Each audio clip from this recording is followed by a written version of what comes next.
Chair and honorable members of this committee, allow me to really sincerely thank you for those very important questions, questions that are vexing to all of us and to Kenyans, and questions that beg answers from me as the chair nominee, but also to some extent answers from all of us as Kenyan citizens.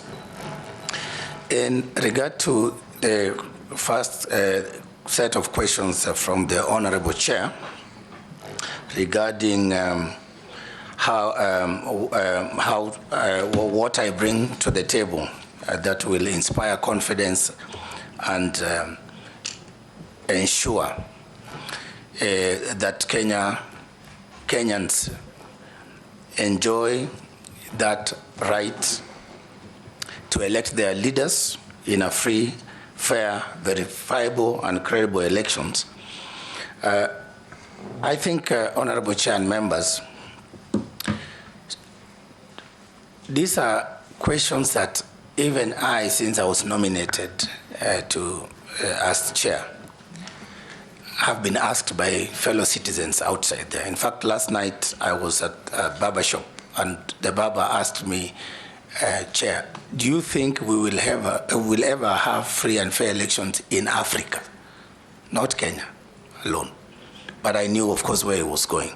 So to answer your question, Honorable Chair and members, I think I took this role knowing very well that there's a lot that is expected from us. There's a lot of issues that Kenyans are worried about. The issues, of course, of guaranteeing them free and fair election as per the Constitution, the issues of credibility, the issues of trust. And for me, I think if we address the issue of elections, we must, as Kenyans, begin by trusting in ourselves, because trust begins with us. When we trust ourselves, then we begin to look at what are the legal frameworks that are there to help us, for example, navigate through issues of governance in this country. That is when we begin to look at the Constitution and trust it. Does our Constitution serve us? Does it work? What does it say? The institutions that have been created by that Constitution to manage our elections, including our electoral management body, the IEBC, and others that are supposed to support that electoral management process. Do we trust in those institutions?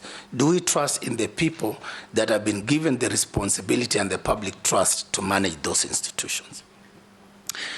Do we trust the laws that have been passed by this honorable House, by our Parliament, and the regulations that govern the electoral processes? So when, Honorable Chair and members, when we as Kenyans begin to ask those questions, I think we'll be heading in the right direction, such that then those of us who are lucky, those of us who have come out courageously, and it must be really courageous, because when I applied for this job, I was told this is the hot seat, I don't even go there, we don't know whether to congratulate you or to all sorts of things.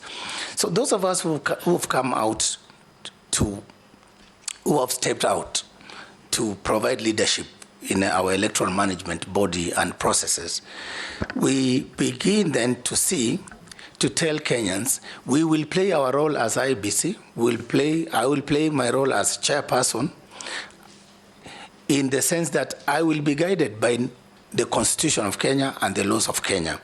And that through that fidelity to the law, I should be able to follow all the laid down processes that will lead us to credible, free, fair, verifiable elections. So my point is, Honorable Chair, is that we have to begin by trusting in ourselves.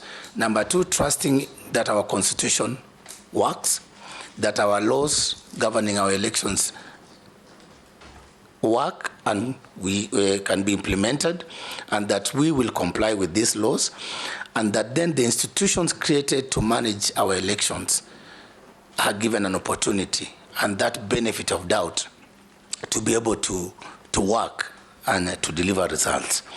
Of course, there have been challenges in terms of sometimes negative perceptions. There have been, of course, challenges in terms of actual incidences of electoral malpractices. But even as we have those challenges, we still, as a country and as citizens of this country, have to seek refuge in our constitution and in our laws, so that then even those who perpetuate electoral malpractices, we should deal with them knowing that there are laws that govern electoral offenses, and that these laws will be implemented, and those people who perpetuate electoral malpractices can be held to account.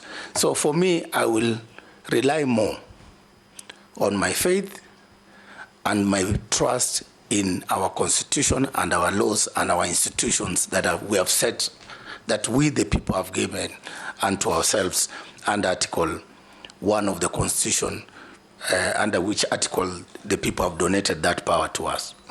Number two, in relation to my nomination, Honorable Chair, I wouldn't really want to dwell much on that because, Honorable Chair, I think most Kenyans, from the day the advert was put out there, from the day the first advert was put, and then it was cancelled to allow room for further consultations, and that resulted to the NADCO process and the outcome of the NADCO process, and subsequent advertisement for this position and inviting those of us who are interested and who felt like we had something to offer.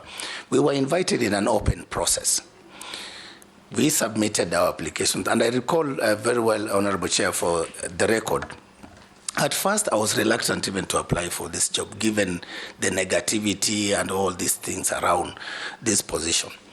But at the cyber cafe, where I normally photocopy my things and my papers, even for my work in South Africa, the young people in that cyber cafe, Peter, Purity, and Kizito, they are the people who urged me to put in my application, because looking at my documents and having conversations with me over tea, they thought and they felt that you have what it takes to lead this country in this institution. And at first I thought maybe I should just apply for the commission and, you know, the hot seat, leave it alone. But they actually went and submitted the documents both for the chair and for member. So when I was in South Africa, they sent me a screenshot. We have submitted the documents. And later on, when I was on my way to, I think, Angola or something, I saw my name in the newspapers that I've been shortlisted. I honored the...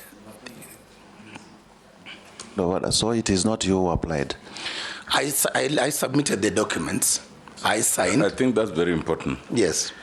Are you saying you did not submit your own application for this position? Right. Kisito, the one who photocopies for me. So I bound everything, and I asked them to submit once everything was in order. So they submitted the documents for you? They just submitted the documents. You had applied yourself, you had signed the documents, etc. Yes. So let's carry on. Actually, I have a copy of my application. No problem. With the documents. Okay. So let's move on to the process. Yes.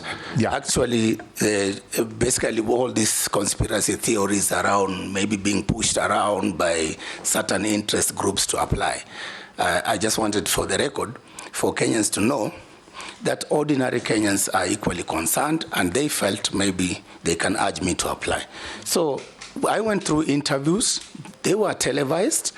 I gave my account for why I should be considered for this position, and I think the rest of the process proceeded as per the law that governs recommendation, nomination, and approval.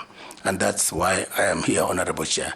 So I would like to rest that matter at that point, and then to proceed to answer